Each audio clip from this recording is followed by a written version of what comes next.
Yo, what up? Shout out to Shotoff Podcast, man. Jay White for life.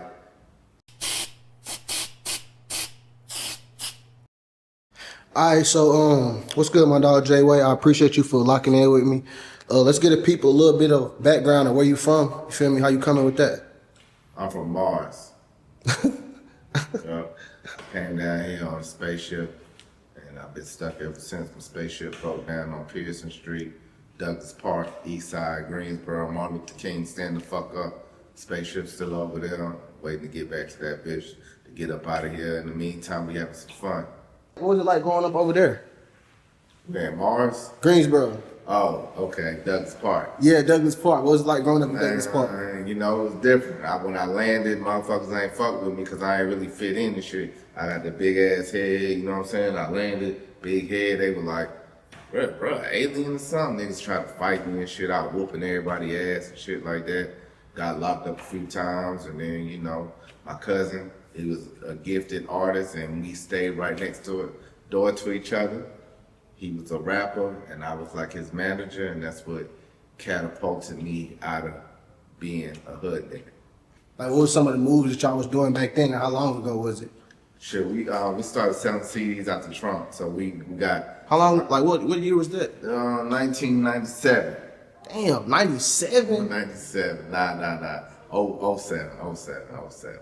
2007. Okay, 07, that's still some time though. Yeah, 07. So, you know, we started off, we got signed to a major record label, Electro Records, same record label that Fabulous and Busta Rhymes and Missy Elliott was all signed to this label at the time. We had inked a deal with them.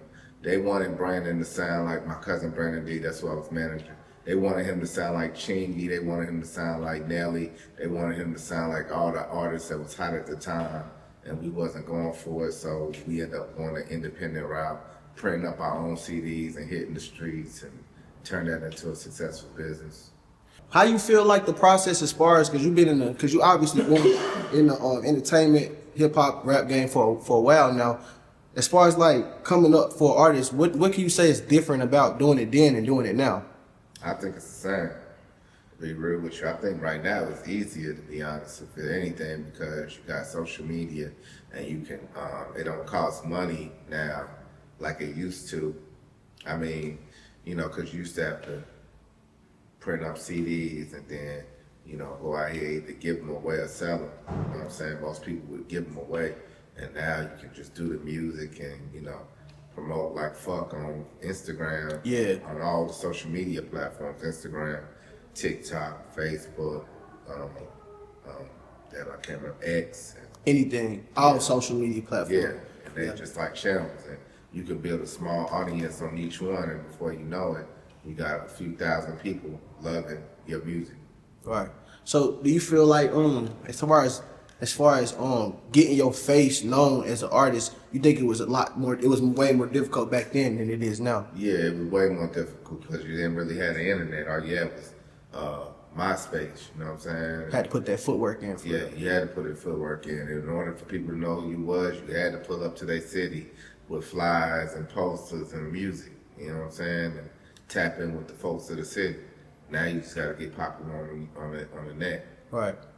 So can you name a time where like you, after y'all realized that y'all wasn't gonna do the industry route kind of at that point in time, could you name a specific time and point to where you seen something that y'all was doing that you felt like it made a drastic change?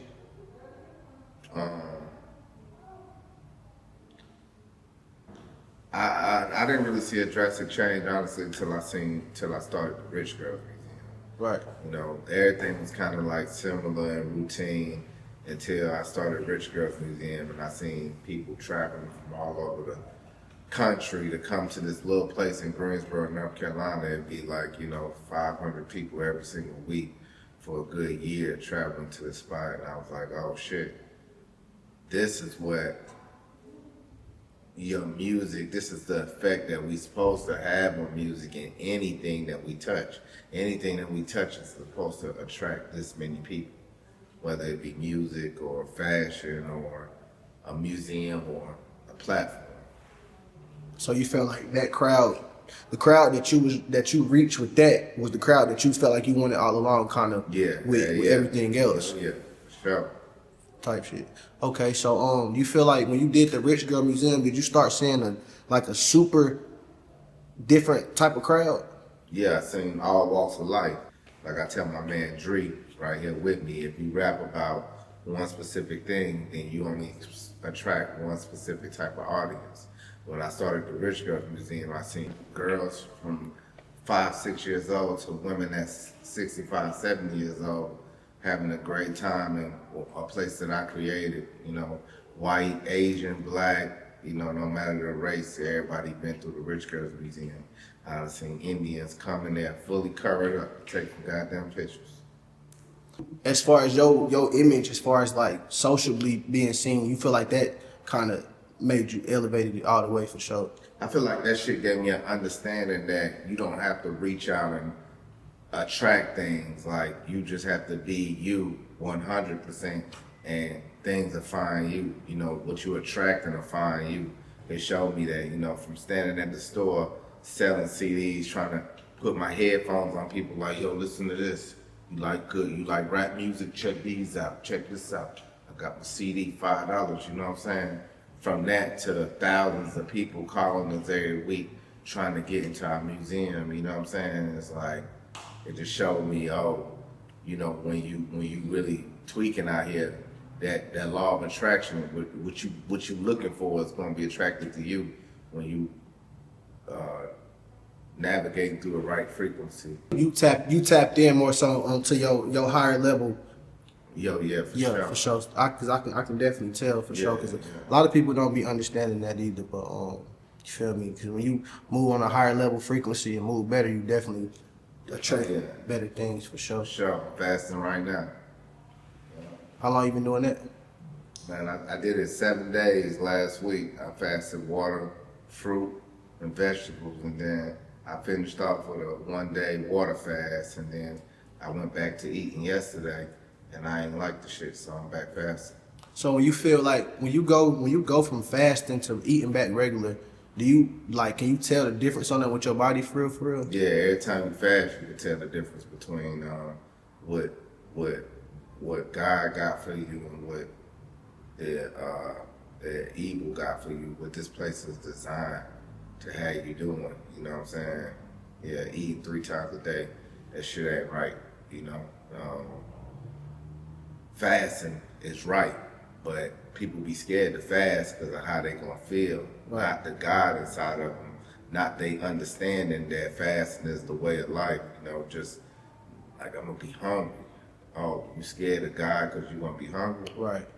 When Jesus hung himself on the cross for this, for you.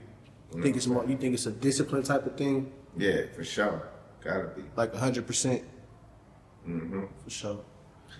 If it ain't discipline, it's more like just understanding, I guess, you know. Yeah, I don't know if I would call it discipline. I ain't really, you know, the most disciplined person. But if you got an understanding on, I buy this and I sell it, it's gonna make me $200.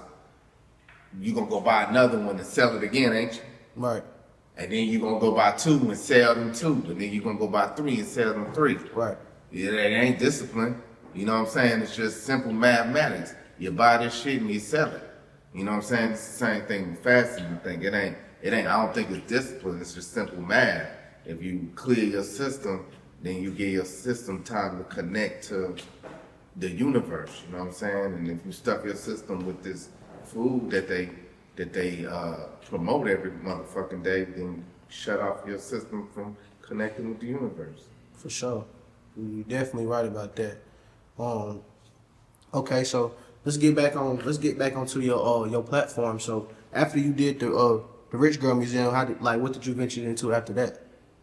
After I did the Rich Girls Museum, man, with my wife, I realized that we was a powerful infrastructure, so we redesigned Underground Rich Studios, and we made it real fly, and then we reached out and did another museum called Icy Rich Girls Museum, and then we just been running all 3 of them for successfully for the past 4 years. For sure.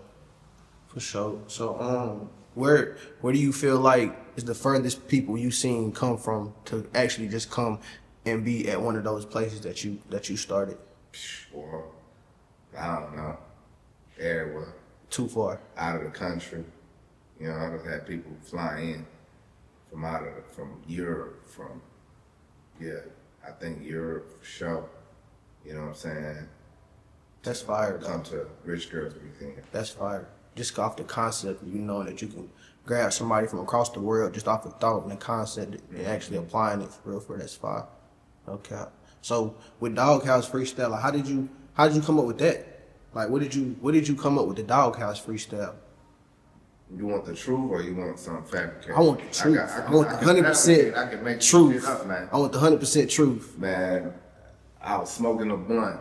I don't really smoke like that, but I smoke every once in a while because I know that it's going to help my creativity. And I was getting high as hell, and I told my dog, I was walking him, and I said, man, you out the doghouse today. I was like, damn, that sounds like a dope-ass platform. So, yeah, that's how the idea came about. So that's how we got here right now. That's how this shit came about. That's why you know, if the shit on your mind and you really put it together like it's a good idea, you gotta execute it, man, because that shit is coming from another source bigger than you know what I'm saying? For sure. Because I did this, then the studio got shut down. I just had this sitting here. I didn't even know what to do with it. Right. I just built it off the strength that it came to my mind. Didn't know what to do with it. Studio got shut down. I'm like, well, I guess I'm gonna do this. And this turned out to be a way better thing than the studio. Not just financially, but like, I'm really into artists performing. You know, I really like music. I really love music. And I don't know if I ever loved the process of making music, but I love to hear great music. So it feels good to see artists come in here from different walks of life and perform their song that they feel like is their hottest song on the platform, man. It feels good. The experience, I provided a well lit up and thought out space for people to come in and just create, absorb, you know what I'm saying? Yeah. My knowledge and the type of person I am, the luxurious lifestyle I live, you know what I'm saying? For people to come in and get an experience of that and performing music at the same time is dope to me. For sure. I ain't gonna lie, bro. That was fire right there, for real. Off the strength that like you can really do that and people actually come and they actually lock in and feel like they gotta put their best foot forward on your platform. That's fire. Like, no Yeah, cap. dope. And this platform been going for 4 months now, and we done had numerous people come from everywhere, but Ohio, when I tell you they came from Ohio, they drove here from Ohio to do the platform, and they driving back after they leave the platform. I had, last week somebody came from Ohio. Last week somebody came from Kentucky. I want to ask you a couple questions about like trying to help artists out. Like, how you feel as far as like ever since you done started just being in the music industry or this lane period, like where do you see a lot of people fall off it, and like why do you feel like it happens? The number one reason people fall off is being consistent. Nobody, well, I ain't gonna say nobody, because it is people that's consistent and they make it. But I think that's all it is, man. This whole life is a frequency, it's a rhythm.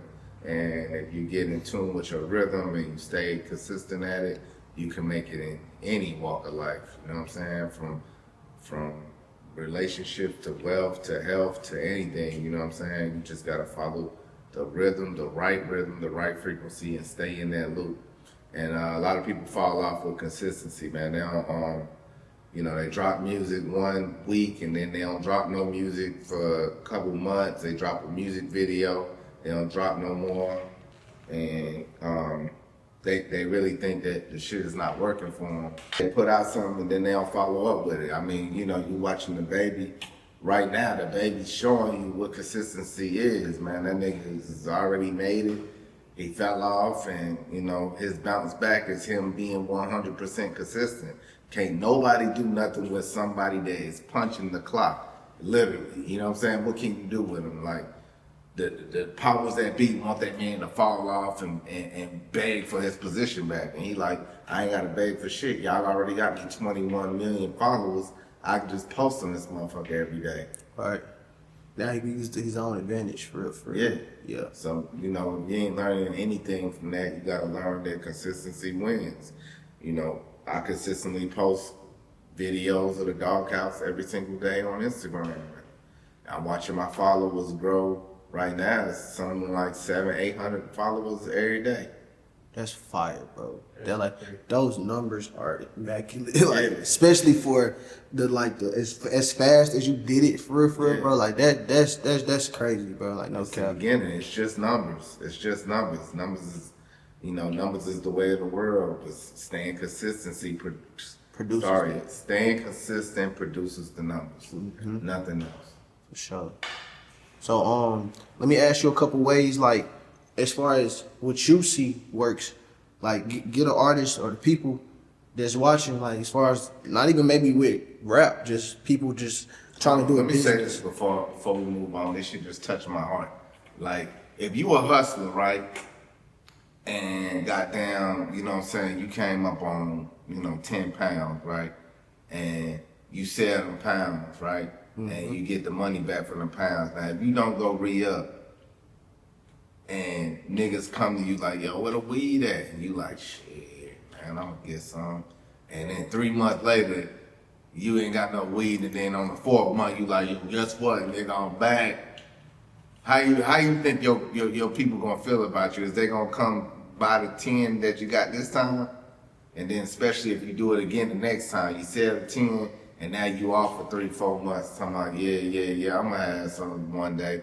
Boy, everybody gonna find something else to do, and what you provided it's gonna be closed. That gap is gonna be closed, and they're not gonna no longer need you for that service because they're gonna find somebody that's doing it better and more consistent. And that's the same thing with music. You know what I'm saying? That's the same thing with anything in life. But like, we talking about music right now. If you come out with a dope ass video song and you drop it, but then you don't do no more content for it or no content for your music for the next couple months, I mean, what you think is gonna happen? People gonna fill up with somebody else and they're not gonna need you no more because you're not serious. You know what I mean? Everything is about everything is on the frequency. Everything is on the motherfucking pattern. Whether you like it or not, goddamn it, it's on a pattern. So like, once people get used to listening to you, they look forward to listening to you every day because they starting to get used to the consistency of me posting. You know what I'm saying? Every day. So, I just want to say that, man. It's the same thing with fucking music. If you take a break, then you fall off. You can't take no breaks. The richest people in this bitch, they showing you that they don't take no breaks. So, my bad, I just had to say that. Nah, that was real. And me just being open to learning, you feel me? I ain't even want to say nothing at all. I just want to let you talk and get that out for real, honestly, bro. Like, for real. Okay. That's fire, though. What was we at, though? Because that, honestly, to be real, bro, that low-key was kind of tying into what I was about to ask next. Like, consistency, like, that's basically the forefront of anything, for real, like. But I was gonna ask you specifically, like, could you try to give the artists or the people that's trying to do any type of business or anything, like just some type of ways or things that you feel like are necessary for as far as doing it in 2026 right now? Like, what are some marketing strategies or some type of skills or antics that they need to pick up if they feel like they want to get real? Nobody's going to do what I'm telling them to do, but the best thing to do is look at somebody that you like, look at somebody that you're inspired by, write down the things that you're inspired by, and start doing it. Mm-hmm. It's simple. But nobody's going to do that because everybody think they own fucking individual, you know what I'm saying? And they too good to do shit like that. Like, I'm my own person. Well, I need to look at that man because that man already made it, motherfucker. You know what I'm saying? It's shortcuts, it's paths in life that you don't have to walk down if you just take notes on what he did and you do it. Simple. When I came up with the doghouse, I didn't have to look at how my captions was going to be posted because I could look at the best people in the game and how their captions were posted. And I said, okay, I like this. I like how they did this and they did this. Let me combine it. You know what I mean? So it's like, that's it. You just find whoever you inspire to be like, and you definitely inspire to be like somebody because you just a wheel on the spoke. I mean, a spoke on the wheel, you didn't invent the wheel. And there's other spokes on the wheel, so you just find the one that you want to be like, man, and jot it down and start mimicking. Shit easy. So like, take somebody else's blueprint and apply it to yourself. Shit easy, and then you wove out your own blueprint just like that. Your story is your story. Yo, big shout out to Shotoff Podcast. It's your boy Jay White. We at the Doghouse Freestyle in Greensboro, North Carolina. One of the hottest platforms in the Carolinas right now. One of the hottest platforms in the game right now. Follow the Doghouse Freestyle on all social media platforms. You can follow me. My name is I Love Jay White. That's the letter J, WHITE, on all platforms.